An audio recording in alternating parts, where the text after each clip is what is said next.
Ayan, napansin ko sa aking mga succulent, lumabas ako, ito is nabali na. Ayan siya, ayan, natanggal na yung isang dahon. Pasensya na kayo sa mga dumadaan na.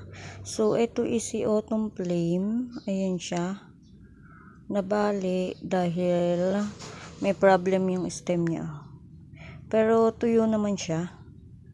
So ayan, ang laki-laki na to. Ito is ano lang, free lang siya sa akin nung bumili ko ng succulent dati. Tingnan natin yung stem na to. Ayan, no, matigas naman siya. So ayan, parang matanda na yung stem niya. So ayan, nabulok and nabali na siya. Tapos tingnan nyo yung aking Mendoza, ito yung na sunburn, no. Ayan, iayusin ko pa yan, Mendoza. Tapos tingnan nyo naman ito, ang dami ng damo. Tanggalin na nga natin, magdamo muna tayo dito. So ayan, tuyo yung ano, yung mga soil, pero ibabasa. Nihintay ko ulit umulan, mukhang uulan naman dahil merong bagyo, pero napakainit pa. Ayan, today is June 22 and 1 PM. So ayan, oh, meron akong nilagay dyang mga seeds ng yung pinollinate ko na gymno. Then ito meron pa, oh. Yeah, naayusin ko tong ano na to, Mendoza. Pumangit na. Yan din. Ito ang aking Murasaki. So ayan, meron na ding mga damo. Remove lang natin siya. Hindi ko kasi minsan napapansin yung mga nandito sa gilid din. So ayan, ang dami ng damo. Ayan, si Murasaki yan. And then ito is variegated, nakalimutan ko na yung name na to. Pawig siya ni ano ni Fred Ives. Tapos ito ang taas-taas na. Yan, super leggy. Tapos ito yung kinat ko, ayan, meron ng tumutubo ulit. Tapos pag lumaki, pwede na ulit siyang ikat. Then ito yung aking Darly Sunshine, ipit pa.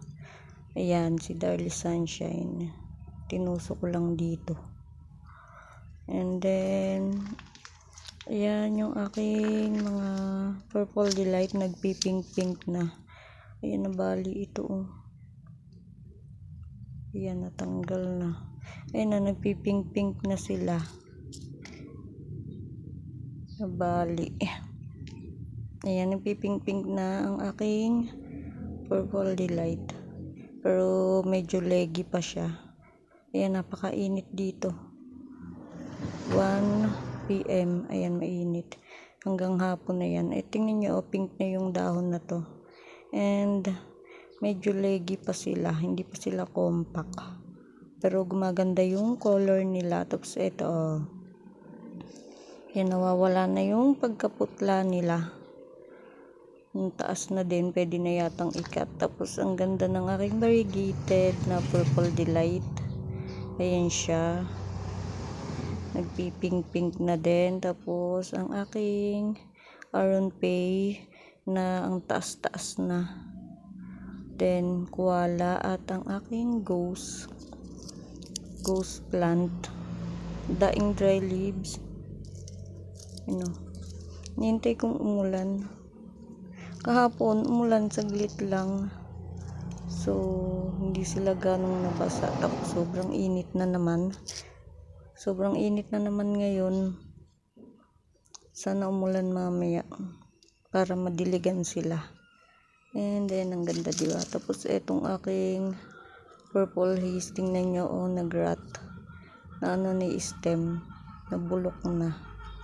Tanggalin na natin. So, ayan. Sana tumubo itong mga dahon niya. Hayaan ko lang dyan. Then, ang aking super balm. Yan, maulan, maaraw siya dyan. So, ayan. Tapos ang aking Chloe na ang laki. Ayan, super laki. Hindi lang colorful. Tapos yung variegated kong hawo. So, ayan sila. And, ayan, tingnan nyo. Nakaano pa yung mga dahon, nakababa. Parang palda pa. Ayan o. Parang palda pa siya. Pero may natatanggap na silang araw dito. Sobrang init. Morning, ayan, nakakatanggap din. Tapos hanggang hapon. Kaso sa hapon, ito minute. Kaya ganitong init lang yung natatanggap. So, ayan sila. Ang aking mga succulent na surviving, na tumatagal. Tapos ito, pwede na siyang ikat. Pwede na ulit akong kumuha ng pang propa. Ayan. Cut nga ako na to. Ayan o. Pwede na to o. Ginagawa ko kasi itong bonsai. So, ayan. Pwede na tayong mag-cut. Next natin yan ikakat. So, ayan lang. In-update ko lang kayo. And, matagal tayong din nakapag video. And, thank you for watching.